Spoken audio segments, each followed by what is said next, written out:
Hello students, welcome to RS Classes Assam. আজি মই তোমালোকৰ বাবে এটা কোৱেশ্চন লৈ আহিছো পাজল বুলি কম পাজল লৈ আহিছো আৰু এই পাজলটো যদি তোমালোক সলভ কৰিব পাৰা ভিডিওটো পজ কৰা ট্ৰাই কৰা ওকে আৰু কমেন্ট সেকশনত কমেন্ট কৰা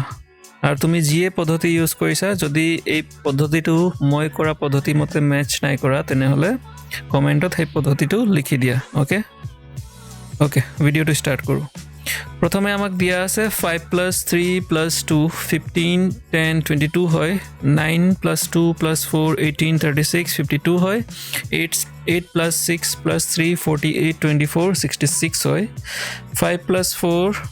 plus 5 20 25 41 হয় তেনেহলে 7 plus 2 plus 4 কি হ'ব ওকে ওকে যদি তুমি ভিডিওটো পজ কৰি ট্ৰাই কৰিলা তেনেহলে তুমি নিশ্চয় এই প্যাটাৰ্নবোৰ বিচাৰি পালা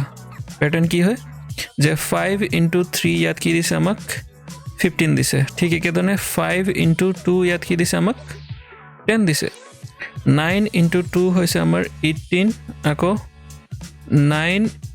4 times is 36 ঠিক একেদৰে 8 6 48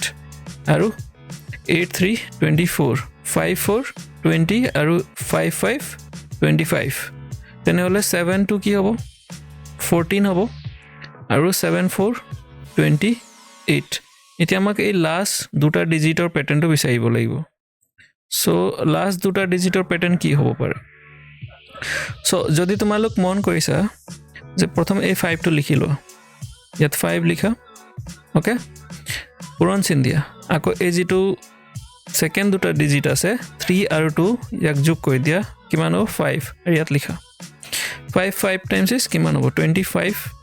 25 ৰ পৰা এই মাজত যেটো অংক আছে ডিজিট আছে এটো কৰি দিয়া বিয়োগ 25 ৰ পৰা 3 বিয়োগ হলে কিমান হ'ব 22 ওকে সো ইয়াত আমাৰ 22 লাই গৈছে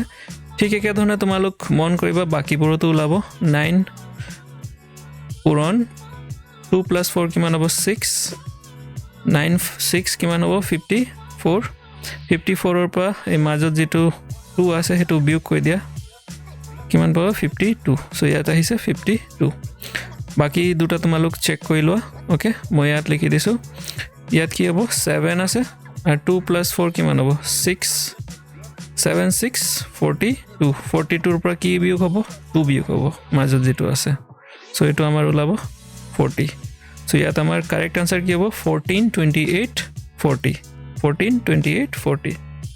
ওকে যদি ভিডিওটো ভাল লাগিলে তেনেহলে লাইক কৰা শেয়াৰ কৰা আৰু চ্যানেলটো সাবস্ক্ৰাইব কৰি দিয়া থ্যাংক ইউ সো মাচ